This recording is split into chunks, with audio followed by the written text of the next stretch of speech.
Let us tell you what I do so you'll have an idea where I'm coming in from. We were created in 2015 by the government. We are Invest India, the National Investment Promotion and Facilitation Agency of the government. I have 4 verticals. The first one is investment promotion and facilitation.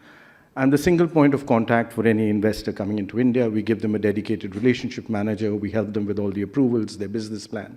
And even after they set up the business, we are there to take care of it for them and walk the journey with them.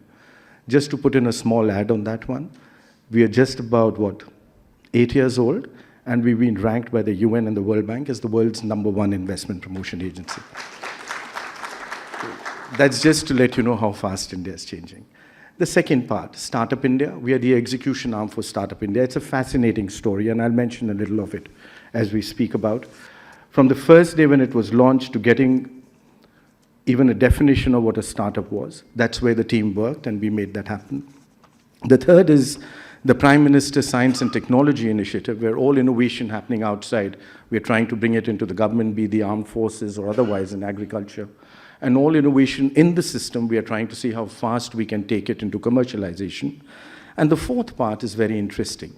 It's the digitization of a large part of the government's process, which includes the Prime Minister's dashboard where he monitors the economy and big projects, to also digitizing the entire investor journey, and I'll touch a little on that. In addition to that, the team also works on some of the other interesting initiatives. For example, making India a tourism destination, making India a wellness destination. More interestingly, which came up just now recently as a project, is making India a film content destination. And the entire Northeast states, to see the development of that, we have a special team. To see Jammu and Kashmir as a special team. By the way, my team is about today 454. We started with 3. Average age of the team, if you keep me out of it, is 29. It rises stupendously if you add me to it. But each one is IIT, IIM, Ivy League. They're all banking, finance, investment banking. They've come back globally. Each one in that team has taken a pay cut from 7 to 93% to build a new India. Now with that, let me just step back and share with you what I'm seeing. You've heard a lot about the huge digitization change which is happening in India, and to my mind, that's one of the biggest things which for the first time in our history has created that sense of democratization in India. And that's for all of you who are with us in this hall and outside. Let me start with a sentence. This is the most unprecedented transformation in human history of the free world. The most unprecedented transformation in the history of the free world is what India is going through today. And I know it's a strong statement, and I'll back it up with a few numbers and where my thought is coming from. And I say that both in terms of the scale at which this change is happening and the pace at which this change is happening. But before I come to that, let me tell you why this is happening. I believe in that circle of life, that Lion King, Elton John song. I think that's one of my favorite ones. And I think that is our time. Our circle of life has come in. And I'm not even taking you back to 1750, when a quarter of the world's GDP was from India. What is happening in India today? And guys, just step back. Forget your prejudices for a minute. Just think of it as what is happening as an experiment in human history. For the first time in my history of 5,000 years, all my 3 pillars of change, which is of every society and any society, social, economic, and political, are going through a rapid transformation all at the same point of time, creating that singularity of that transformation and disruption. Let me start with it. And since I told you I work on the set of investors, let me start with you on my numbers of FDI. The total FDI I've received in my history from 1947 has been about $950 odd billion. 532 of them has come in the past 90 months. 532. Let me tell you more. It's come from 162 countries. It's a global record.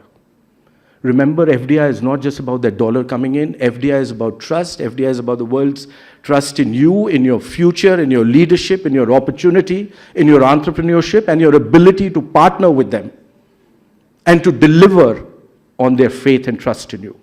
162.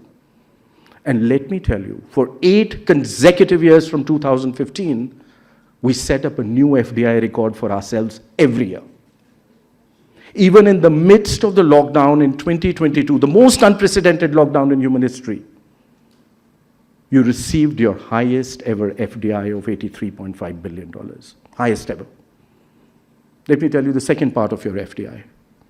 It's come across 61 sectors, a global record. The breadth of opportunity which India presents today is unprecedented.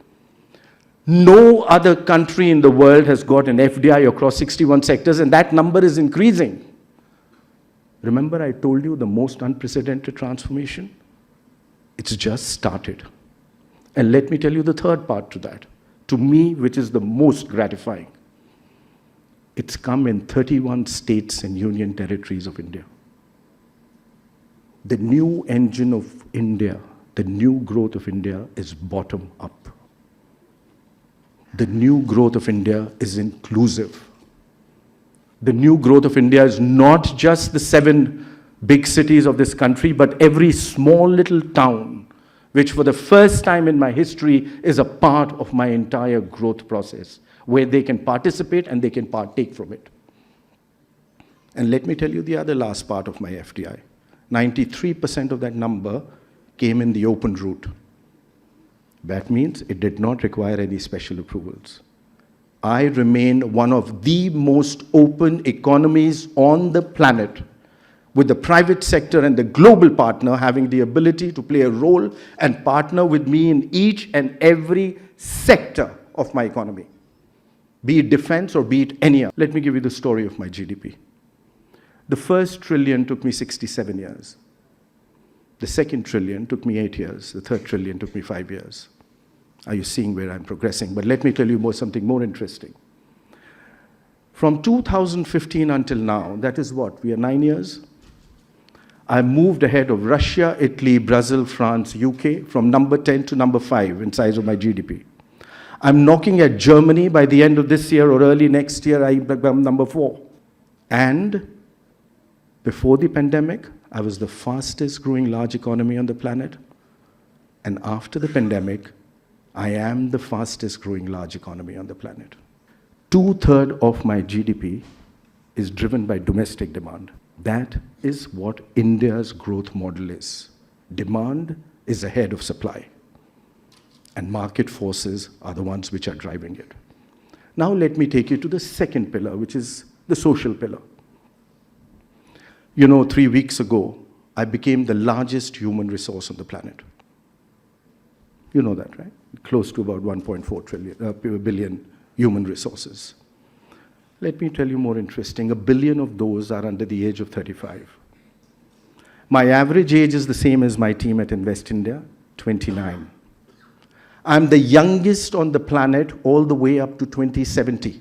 Now you're seeing what is propelling that engine of growth. And there's a BCG study that every Indian born in 2000 plus would spend about $240,000 in each their lifetime.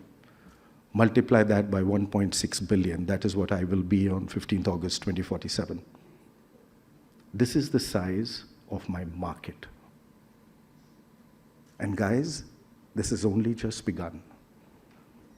And let me take you to my third pillar, which is politics. My last election, 2019, 960 million plus registered voters, of which close to 600 million actually cast their franchise.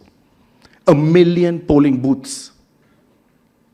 Repolling in just about 217 of them, only because of inclement weather. The largest celebration and the most complex exercise on the planet is executed to a sigma 6x. But let me tell you what is interesting in that part of my pillar.